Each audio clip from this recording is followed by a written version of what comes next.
What to do, my gente? Your boys coming through once again with another video. And in today's video, I'm gonna tell you a story of this one individual who was working out, and out of nowhere, man, somebody came through and boom, boom, boom. Crazy story, crazy situation, man. But that was the reality of Tehachapi, man. One of the most violent prisons that I've been at. And you know what? Some people, I want to say that high desert is basically the spot.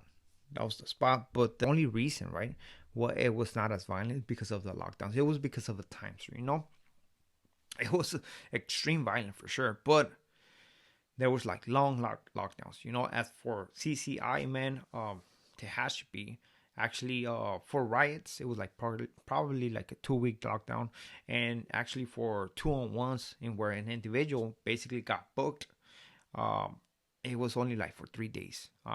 They cover, investigate, and resume program. That's it. You know, the victim is out. The two aggressors, they went to the hole, and that's it. And I do understand that, and I do agree with that. You know, because those are situations that have to happen in prison. You know, there doesn't have nothing to do with race. It's just situations and problems within the own groups that have to be dealt with, and that's just basically prison life, man.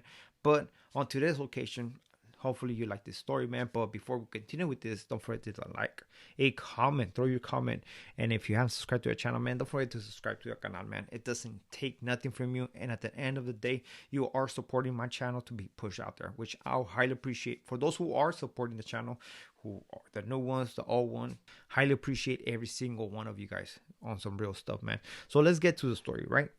So on this occasion, man, actually, I don't know why this took place, and I'm gonna be throwing a story over here trying to tell you, hey, this is what happened, because I don't know what happened, right?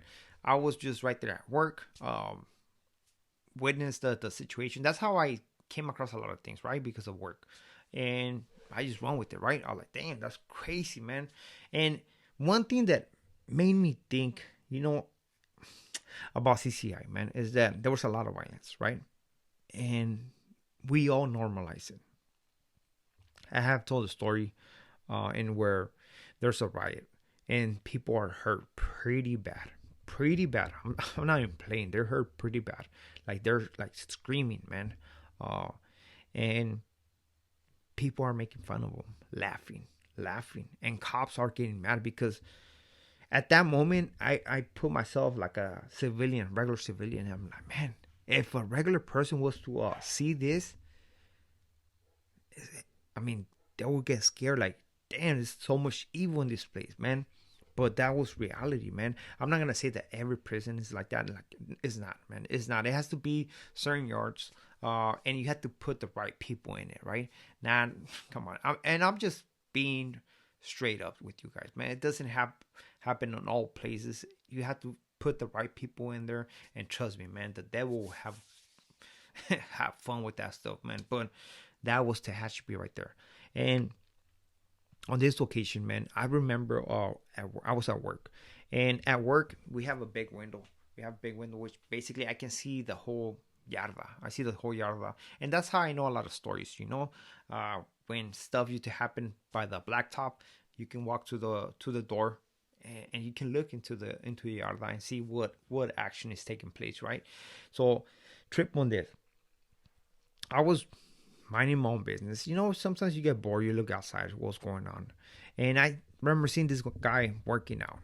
There's like a pull-up, no, like a dead bar. There's basically almost like on the same way or sideway on the sidewalk that takes you straight to the blacktop. So there's like a dead bar right there, and I think it's between two pull-up bars. You know, I think the Tehachapi, I think there was only two dead bars. It was that one, and there was one over there close by 4 block. That was it. So I remember this white guy was working. He was speaking with somebody, man, just regular. So I'm just scoping the yard, see what's going on. You know, I'm not paying no mind. I'm not even paying mind to the guy who was just walking through, and seems to be going to medical, right? Because he's just over there with his blues, minding his own business, going to medical, right? And all of a sudden, man, all of a sudden, I just seen this guy already on top of this guy who was working on the dead bark, and I just seen his hand that's going like this, boom, and hit him on the neck. Boom. At first, you think they're fighting because there's a lot of commotion. Of course, the guy who's getting hit is like, man, what's going on right now, right? And the guy just hitting him, boom, boom, boom, boom, boom, boom. At that point, it's like, oh shit, that thing was huge, man, and he was doing a lot of damage. I'm not gonna say that all the hits he threw hit him on the neck, but eventually the cops, man, noticed what was going on, the commotion, and told everybody to get down. Eventually, they did get down. He accomplished what he needed to accomplish, and that was it, man. That was it. But one thing that I remember is that when they took the aggressor out of there, they were assisting the victim, man. Um, and at that moment, I was just looking at this guy, and it seems like it was spraying. You know how sometimes you hear stories of something like oh, he got hit and his blood was spraying. Well, this is what's happening, and it seemed like it was bumping with his heart, like it would go like psh, and stop, psh, like it would go like spray so often, you know. And I'm like, damn, that's crazy, man. And I'm just paying attention to everybody out there. They're laying on the stomach and stuff like that. And I'm just right here watching, paying attention to everything. I'm like, man, that's crazy. The nurses are trying to help this individual, man. They got him on a gurney, on a stretcher, whatever it is. They took it to medical. And one thing that I will never forget, man, that every time this guy was going over there, he'll be spraying. He was spraying, right? And they never cleaned the blood.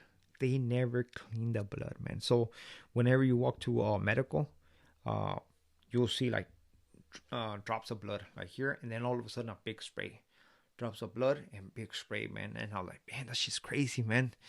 Right there, it made me think like, damn, prison is messed up because people come into prison to do their time, right? We sometimes we don't gotta say so on what yards we get to. But one thing that I can give you advice is most likely, man, these individuals, man, who get in this type of situations is because sometimes they speak more than what they should have. Either they get their business or they get their hands on business that don't pertain to them, or whatever the reason might be, man. Possibly they owe something from different yards, different prison, and all of a sudden all that stuff cashes up to them, you know. And there's gonna be a time where people have to pay for their wrongdoings, you know. And that's what I believe this situation was, you know. Are those individuals involved in some kind of a group segment or something like that? Nah, I doubt it, man. But what I tell you is that you should never doubt nobody, especially when you know they have dirty laundry. You should never give your back to nobody because you never know who's gonna be the guy who's gonna try to make a move on you. And this is what happened to this individual, man. Sad situation, but this is life. This is life behind the bars, man, behind the walls. And again, I'm not gonna say that this happens in every prison in California because it doesn't. Not. It does not, man. You have to be in certain prisons. And again, I've been in High Desert, which is basically a very violent prison, man. But there's more incidents in Tehachapi. And I'm gonna tell you the reason, right? The reason would be because in High Desert there was the long lockdowns. That place used to be cracking, man. There's a lot of people became unalive, a lot of riots, a lot of incidents. But we were going on a lockdown for a long time. 6 weeks, a month, 4 months, whatever it might be. Long lockdowns. And those things suck, man. Those things suck. But again, sometimes you feel more safe in a lockdown. But at that time, man, it depends. It depends because it depends what you got going on, you know? Because being in the cell, you get away from all the shenanigans that happen on the yard. But there's always the Sally situations. Never know, man. You never know who's gonna be your Sally, and eventually, with the bullshit that he's gonna end up coming later on, you know. So it all depends. But again, this was a major factor of why High Desert was not as violent as Tehachapi. But trust me, High Desert, if they were to run the same program in High Desert what they run in Tehachapi, trust me, High Desert will shit on every single prison. guaranteed, man. Just the environment of that place was garbage. You know, that thing will, man, it was insane. But that's the story I have for you guys today, man. Hopefully you like it. So with this being it, we are out to next video. Muchas gracias. Al ratos.